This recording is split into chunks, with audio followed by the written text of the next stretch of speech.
एक और अहम हादसा पेश आया। यूनान कश्ती हादसे में अब भी दर्जनों पाकिस्तानी लापता हैं, जिनकी बचने की उम्मीदें दम तोड़ती नजर आ रही हैं। इस बात की तस्दीक यूनान में पाकिस्तानी सफ़ीर आमिर आफ्ताब कुरैशी ने कर दी है। उनका कहना है कि कश्तियों को हादसा ज़रूरत से ज़्यादा अफराद सवार होने की वजह से पेश आया। जिस कश्ती में पाकिस्तानी सवार थे, इसमें पहले शगाफ पड़ा और फिर डूब गई।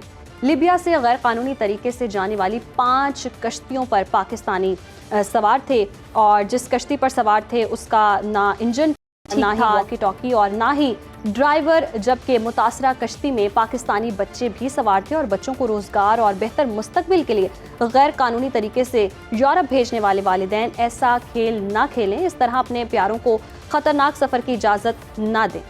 इस पर एक पैकेज जो है वो हमने तैयार किया है, वो हम आपको दिखाएंगे, लेकिन उससे पहले आपको ये बताते हैं कि बेसिकली ये 3 जो मेजर कश्तियाँ थी जिसमें पाकिस्तानी सवार थे, और उसमें से बताया जा रहा है कि 2 कश्तियों के जितने भी जो मुसाफिर थे उनको बचा लिया गया था। लेकिन जो तीसरी कश्ती जिसमें सबसे ज़्यादा लोग सवार थे और उसकी गुंजाइश से ज़्यादा लोग सवार थे, और जैसा कि माहम आपने भी बताया कि ना उसका इंजन ठीक था, ड्राइवर के भी मसाइल थे, और लोग उसकी इस्तेदाद से ज़्यादा लोग जो थे वो उसमें बिठाए गए थे, तो उसमें तकरीबन 35 पाकिस्तानी अभी तक मिसिंग है। कुल 83 लोग उसमें मौजूद थे। बिल्कुल, अभी तक सिर्फ 5 बॉडीज जो हैं वो मिली हैं पाकिस्तानियों की, जिनमें से 4 की शनाख्त हो चुकी है। ये मामला था क्या, ये कैसे हो गया, किस तरह से लोग चले गए, तो बात कर लेते हैं। इसी इंतज़ार का राना कैसर साहब ने हमें ज्वाइन कर लिया है।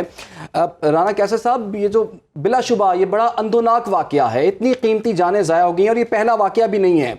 ये कैसे हो जाता है कि फैसलाबाद से वो लोग मिस्र जाते हैं, मिस्र से लीबिया जाते हैं और उसके बाद यूनान पहुंचते हैं और वहां पर एक कश्ती डूब जाती है, और इतने दर्जनों पाकिस्तानी इसमें जिनकी जानें ज़ाया होने का खदशा इस वक्त मौजूद है।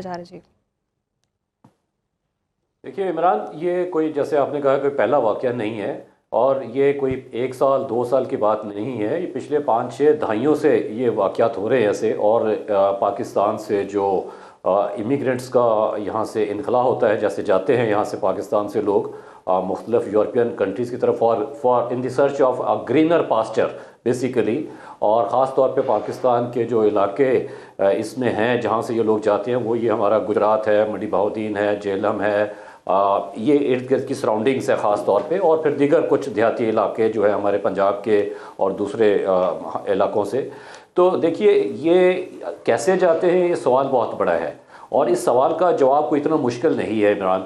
इसका जवाब ये है कि ये एक मिली भगत है, ये एक रैकेट है, और ये नहीं हम कह सकते कि ये लोग जो यहाँ से रिक्रूट करते हैं ऐसे लोगों को लेके जाने के लिए, उनको ग्रीनर पास्चर्स के जो है ख्वाब दिखाते हैं कि जी वहाँ पे ज़िंदगी आपकी बदल जाएगी और बड़ा सोना उगल रही है वो जगह और आपको वहाँ पे जाना है तो हम आपको पहुँचाएंगे।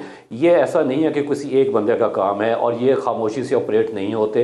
ये हमारी जो एजेंसीज़ हैं, लॉ इन्फोर्समेंट एजेंसीज़, ख़ास तौर पे FIA है, IB है, ये इनकी नाअहली है, इनकी नाकामी है कि इनको ये क्यों नहीं पकड़ सकते और क्यों नहीं पकड़ते। बेसिकली देखें, ये मुमकिन नहीं है कि आपके मुल्क से इतने लोग जो हैं वो जाते हों और हर साल कश्तियाँ डूबती हों और लोग मर जाते हों और उनकी लाशें भी आ रही हों, और कईयों की तो लाशें भी नहीं आती, वो समंदर में रह जाती हैं जो रेस्क्यू नहीं होते। तो ये अगर कुछ इदारे कहते हैं जी कि हमने फ़लाँ को अप्रोच करने की कोशिश की, फ़लाँ को पकड़ने की कोशिश की और वो काबू नहीं आया, तो ये झूठ है, बकवास है। इस चीज़ पे बात तो राणा साहब, जैसे कि बातें तो आपकी बिल्कुल दुरुस्त हैं, लेकिन जो डिटेल्स वहाँ से आ रही हैं वो बड़ी मतलब परेशान करने वाली हैं। उसमें यह है कि ये लोग जब वहां पहुंचे हैं तो उनको 2-2.5 महीने तक उन्होंने एक जगह पर सेफ हाउस में रखा, और जब जो बताया जा रहा है जिस कश्ती में इनको सवार किया गया है वहां पर उनको बंदूक तान के उनको वहां पे उस पर सवार करवाया जा रहा है, और जिसकी कैपेसिटी भी इतनी थी उससे ज्यादा लोग जो है उसमें बिठा दिए गए हैं। तो जो एजेंट इसमें मुलव्वस हैं 24-24, 30-30 लाख रुपए लेके लोगों की जिंदगियों से खेल रहे हैं, जिनका ताल्लुक पाकिस्तान से भी है, उनके खिलाफ अब कार्रवाई किस तरह से हो सकती है आपके ख्याल में? देखिए, ये आज जैसे मैंने कहा, ये कोई पहला वाकया नहीं है। हर साल सैकड़ों लोग जो हैं वो पाकिस्तान से जाते हैं, मतलब लाखों लोग जा रहे हैं, हज़ारों लोग जा रहे हैं, लेकिन सैकड़ों लोग जो हैं वो समुंदर बुर्द हो जाते हैं, कश्तियाँ डूब जाती है। ये कोई पहला वाकया नहीं है, और सारे वाकयात जो वो दर्दनाक है। बिल्कुल ठीक है आपने, बहुत बहुत शुक्रिया आपका राना कैसर साहब, और बात उनकी बिल्कुल ठीक है, ठीक करने की ज़रूरत है।